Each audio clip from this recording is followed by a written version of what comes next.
नमस्कार, दिनामी इकोनॉमी में आपका स्वागत है। मैं हूं दिग्विजय मिश्रा। आज का ये जो वीडियो हमारा है मॉनेटरी पॉलिसी पर संबंधित है और ये CRR और ICR।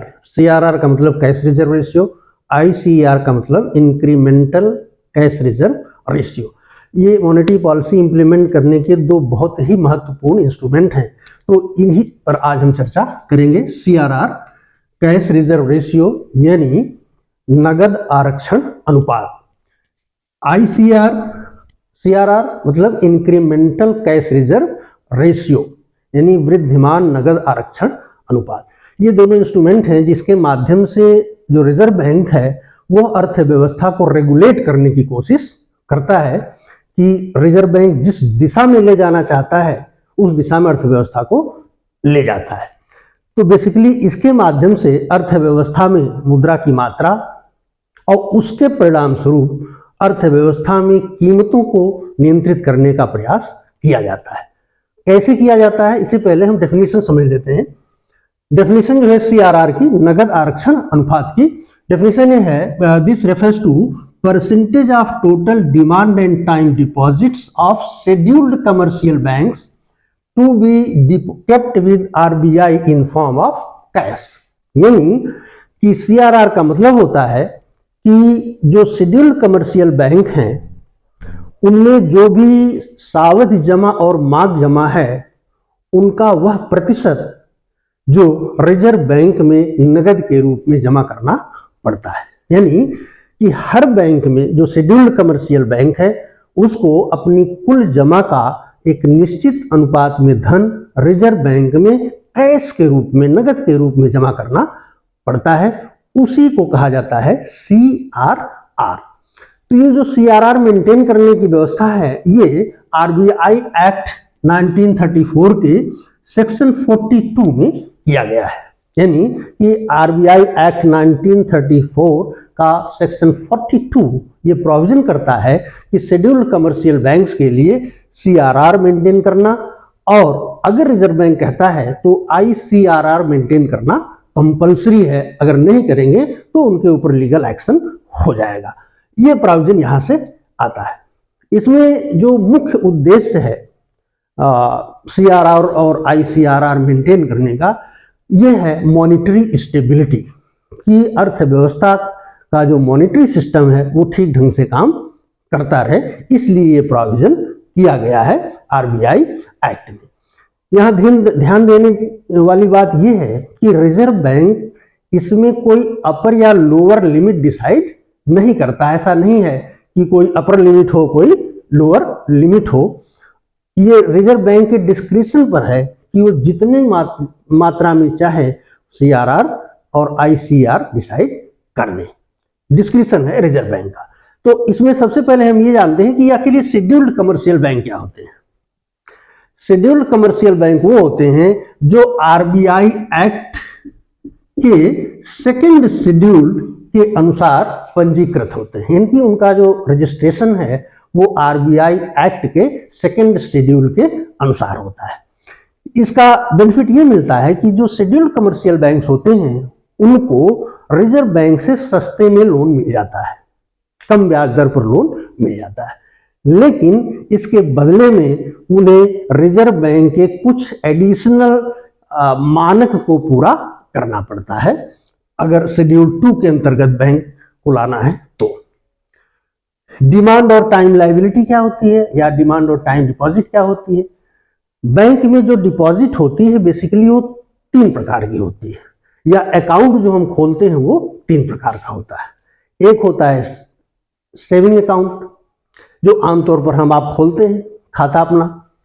सेविंग अकाउंट में हमें कुछ पैसा मिनिमम रखना पड़ता है, बाकी हम निकाल सकते हैं, ये सुविधा होती है। दूसरा होता है डिमांड डिपॉजिट या करंट डिपॉजिट, जिसमें हम जो भी पैसा रखते हैं वो अपनी इच्छा अनुसार हम जब चाहें जितनी बार चाहें उसे निकाल सकते हैं। तो इस तरह के अकाउंट को करंट अकाउंट या और इस प्रकार की डिपॉजिट को डिमांड डिपॉजिट का नाम दिया जाता है। इसी प्रकार से जो हम फिक्स डिपॉजिट करते हैं बैंक में, जिसको टर्म डिपॉजिट भी कहा जाता है, वो पैसा हमारा फिक्स हो जाता है।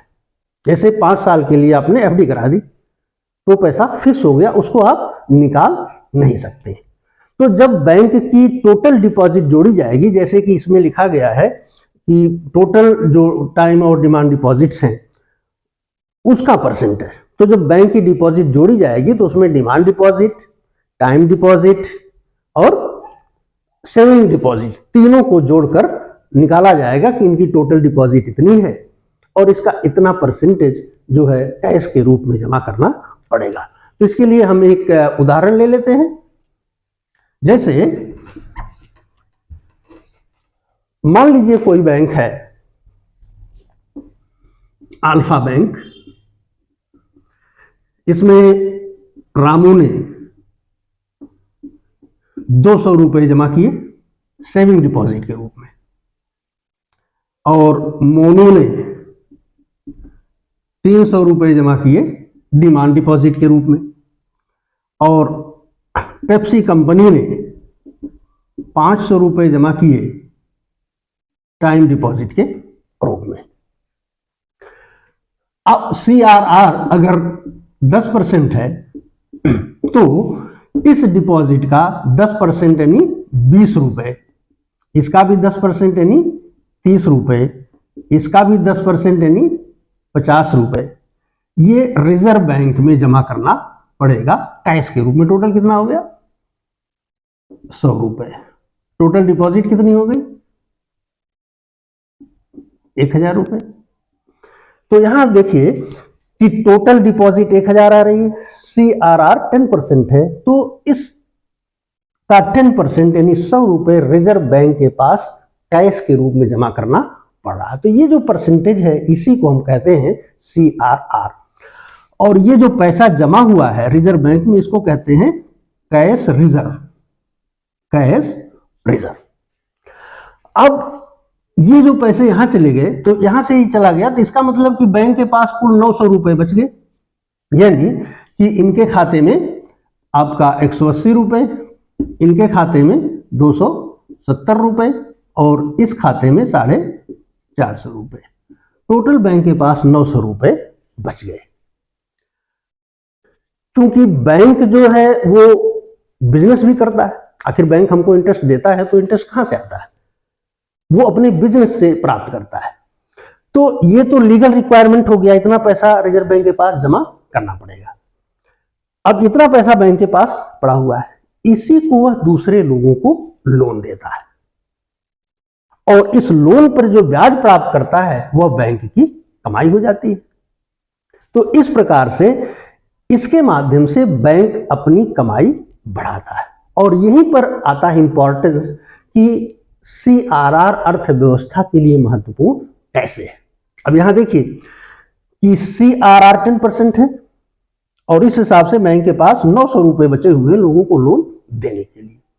मान लीजिए कि अर्थव्यवस्था में मांग बहुत तेजी से बढ़ रही है। मांग बढ़ने का मतलब है कि लोग पैसा ज्यादा खर्च कर रहे हैं। ज्यादा खर्च कर रहे हैं इसका मतलब है कि लोगों को बैंकों से लोन आसानी से मिल रहा है, बैंकों के पास लोन देने के लिए पैसा ज्यादा है।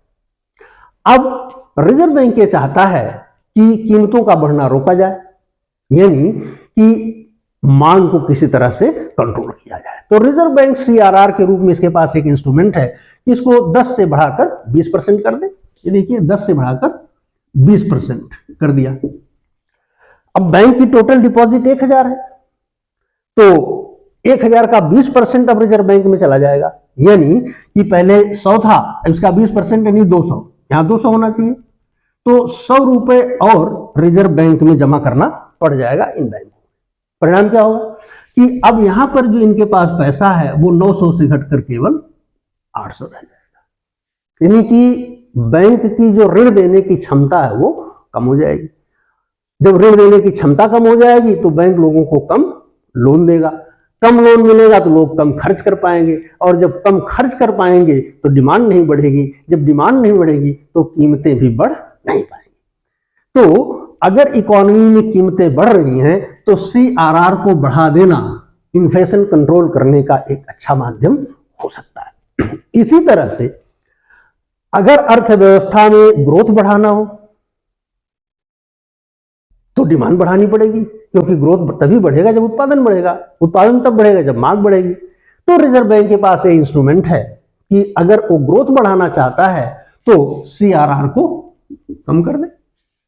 इससे अर्थव्यवस्था में बैंकों के पास पैसा बढ़ जाएगा, वो ज्यादा लोगों को लोन देंगे, ज्यादा लोगों को लोन देंगे तो लोग ज्यादा खर्च करेंगे और ग्रोथ बढ़ जाएगा।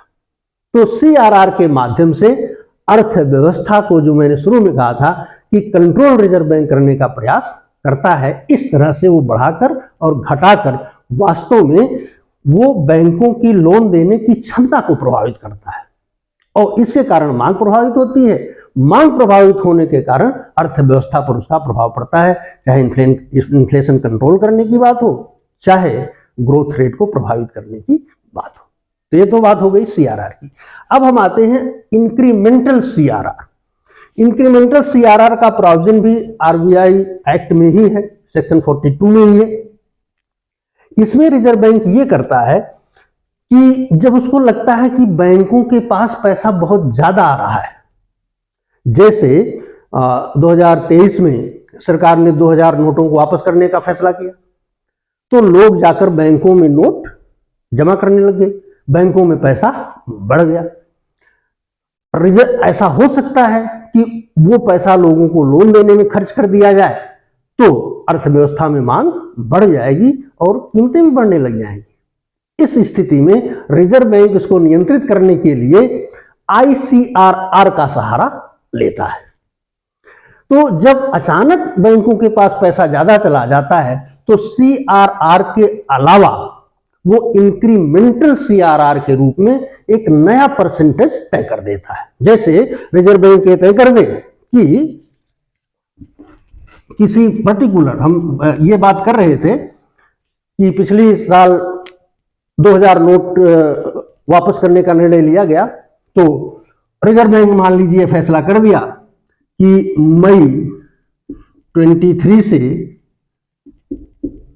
जुलाई 23 के बीच में जो पैसा बैंकों के पास आया है डिपॉजिट के रूप में, उस पर ICRR 15% का लगेगा। तो अब ये क्या है, 10% पहले से ही है और 15%, यानी कि अब जो है ये कितना हो गया, 25%। यानी कि बैंक में मई 23 और जुलाई 23 के बीच में जो पैसा आया है उसका 25% रिजर्व बैंक में कैश के रूप में रखना पड़ेगा। तो अब बैंकों का बहुत ज्यादा पैसा रिजर्व बैंक के पास चला जा रहा है, यानी कि बैंकों की कर्ज देने की क्षमता, लोन देने की क्षमता बहुत कम हो जाएगी। लेकिन ये बहुत ही टेम्परेरी मेजर है, मुश्किल से महीने 2 महीने की, जब ये लगता है रिजर्व बैंक को कि इकोनॉमी में या बैंकिंग सिस्टम के पास अचानक पैसा ज्यादा आ गया है, उस समय के लिए ये व्यवस्था लागू की जाती है इंक्रीमेंटल CRR की। इनफैक्ट अगस्त 23 में रिजर्व बैंक ने 10% का ICRR इंट्रोड्यूस किया था, लेकिन बहुत ही शार्ट समय के लिए सितंबर में ही उसने इस पैसे की वापसी बैंकों को शुरू कर दी। तो ये 2 मेजर्स हो गए।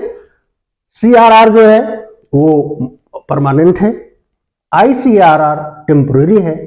इसके माध्यम से जो रिजर्व बैंक है वो अर्थव्यवस्था में मांग और ग्रोथ को नियंत्रित करने का प्रयास करता है। ध्यान रखना है कि अगर इन्फ्लेशन कंट्रोल करना है तो CRR बढ़ा दिया जाएगा, अगर ग्रोथ को बढ़ाना है तो CRR घटा दिया जाएगा।